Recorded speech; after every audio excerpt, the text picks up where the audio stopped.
So I want to go to Suman Sinha, chairperson at Renew, to try and understand how India Inc. is looking at this budget. We're having a very impassioned debate in the studio on what the government's core impulse in this budget should be. They have some extra headroom in terms of spending because of the money, the dividend that's come in from the RBI over and beyond what was expected. How would you suggest the government approach its multiple challenges, and what kind of a budget are you expecting? Suman. Yeah, hi. Look, I think that the government has multiple opportunities rather than challenges right now with all the headroom that they've got. I think, number one, they can the different things that they can do is, number one, fiscal consolidation could be targeted at below 5% to, let's say, 4.8, 4.9%. That's one opportunity. Clearly, they're going to borrow less, and that will bring less pressure on the debt markets, which allows, hopefully, interest rates to come down.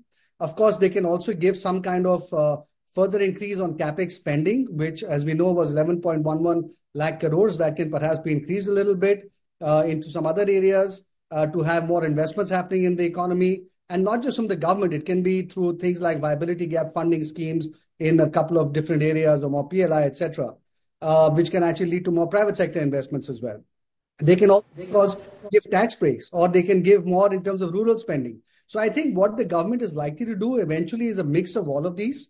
And that, I think, is going to be quite good because more growth impulses will be there, both expenditure and investment related. And I think people will feel both having a little bit more money in their hands.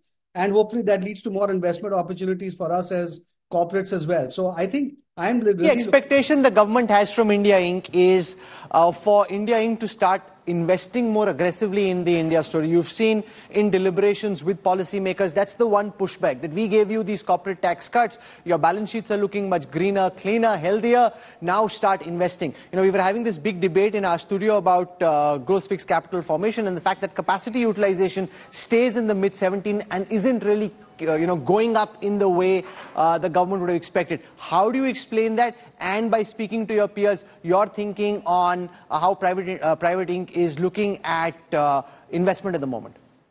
Well, I think that you're right that capital capacity utilizations are not at a level where you can see very broad-based new capex happening across the manufacturing sector. But I think sector by sector, we are getting there. If you look at the power sector, for example, we are now reaching the limits of how much we can produce based on the capacity we have. And we know that growth is happening at 7-8% a year. So we need to invest a huge amount of capital in our power sector. Similarly, in other infrastructure areas, clearly we need to do a lot more. So I think perhaps more broadly across manufacturing, you'll see that becoming manifest in the next few years' time. And that is why I'm optimistic that growth in India will continue for quite some time now, because we will begin to start seeing more and more sectors requiring more and more capital investment. And I think that's really what corporates are gearing up for right now. To your question about what am I hearing from other corporates, I think everybody is cleaning up their balance sheets right now. Profitability levels are going up. And so people are in really great shape now to start making investments. And the good thing is India is a very attractive destination for foreign investors. So capital is not a constraint. And domestic capital, banks are well capitalized and have gone through their previous problems. So liquidity is good. So I think all the factors are coming into alignment. Perhaps one of the things the government can look at doing in this budget is giving a little bit more in terms of creating consumer demand. So that then gets to this capacity utilization problem getting addressed a little bit earlier. So I think that is one thing that the government might consider doing, either by way of tax breaks or by some other incentives to drive rural consumption, because that has the biggest multiplier in terms of impact on the economy. But Suman, if I may allowed to play a bit of a party pooper, one has been hearing this for the last couple of years. A corporate India talks the good talk, but doesn't walk the talk. That's the sense that you get if you're not part of corporate India. You get a sense that all the fat cats in corporate India are the biggest beneficiaries, but simply don't want to put their money where their mouth is. So you come on budget day and say all the right things, but once the day is over, you simply don't put your money where your mouth is. Am I being unfair to you? Look, I think that there is no point in blaming the fat cats or blaming corporates. I think the corporate sector will react to what's happening in the economy. They're not going to make investments for the sake of making investments in a sector where there is already overcapacity, right? So I think that's just not going to happen. So I think you have to look at it sector by sector. And there are things, for example, our trade deficit with China is $75 billion right now. Do we want to keep importing from China is one question, right? Or do we want to put in place trade barriers? Now, that flies in the face of orthodox economic theory, right? But the reality is, do you want to continue to have that kind of trade deficit? If you put in some barriers, you'll probably have investments happening in those sectors. But until you have those kinds of things and you continue to import, that is going to also prevent investments from happening in the Indian economy. So I think there are all those kinds of complicated issues it's not a straightforward situation of people not wanting to invest or saying one thing and doing another thing. The reality is people will respond to what's happening in the market and the economy. Okay, we'll leave it there for the time being.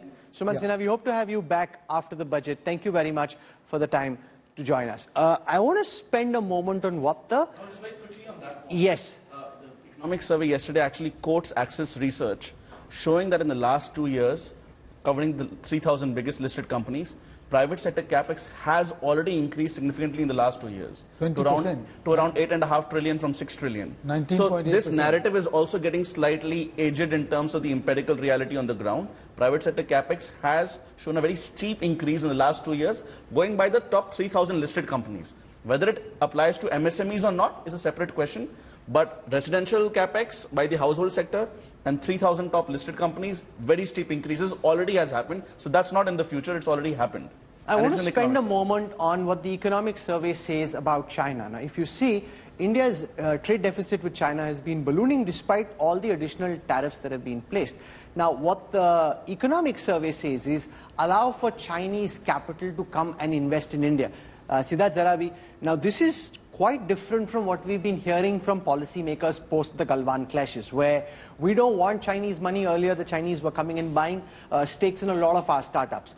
Anant Nageshwaran and his team are suggesting allow for FDI from China because it's better to have their money coming in investing. It will create jobs for our local economy rather than import, which is creating all the jobs in China. Do you think that will lead to a political realignment? Is it reflecting what the policy mandarins are thinking, or is this just an economist's wishful thinking? I think there was one initial phase of full stop, and that's been relaxed. It's not floodgates open as yet, but the gates are being opened. There have been, in the recent past 8 to 10 months, there have been certain clearances of some Chinese FDI proposals.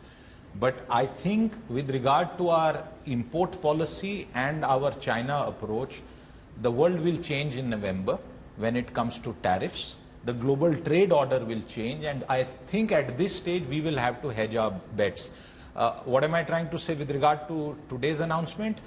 We've seen in the recent years that import duty changes, which is the only thing now left in the budget for indirect taxes to do, have been made. They are targeted with regard to boosting local manufacturing. Some of that may continue to happen, but India will be forced to take a bigger view on global trade come November, December round. Rahul, we must learn to do business with China. It's hurting us more than the China. No, but look at what was said post-Galwan by the likes of the External Affairs Minister. That situation still stays on the line of actual control. How do you dial back? Correct. So when the government said that we will get their apps out, we will not do business, but actually we did more business with them. Trade, not investment. Not business, not investment. For two reasons, we must do the investment. Look at what economic survey. Arey, wo aapke border pe aake baithe hue. You are saying let the money come in. It will become a politically contentious issue. These things, can you deal with them on border? But that's what the Chinese have been saying so far in every border talks. Our position was the opposite. That first you need to resolve. But Rahul, it shows the foolishness of political rhetoric. When your first day is, you say let's ban TikTok. You see, the politics of this country has to become less confrontational and contentious on certain issues. See, economic survey, there is one very good chart there that after the US, China plus, the Chinese companies have shifted to Thailand, Vietnam, Mexico. These three countries have been pointed out. Nothing has come to India. So because we didn't want them to come. That's correct. So we are hurting ourselves. So US is now importing more Chinese good through these countries. So should we get that business for us? Okay, so that's a very exciting debate. I love this. I need to take a quick break. No, this is a very contentious debate. Number two, the trade argument, 80% of the solar panels we import from China. lot of electronics which we import from China. Okay. Why don't you make it here? So we'll continue this debate. This is a fascinating debate. It lies at the crux of the kind of dilemmas policymakers say, because when you're out campaigning or in border talks, talking to the adversary, you take one position. Your trade and investment requirements might be quite different. How do you reconcile those two contradictory impulses?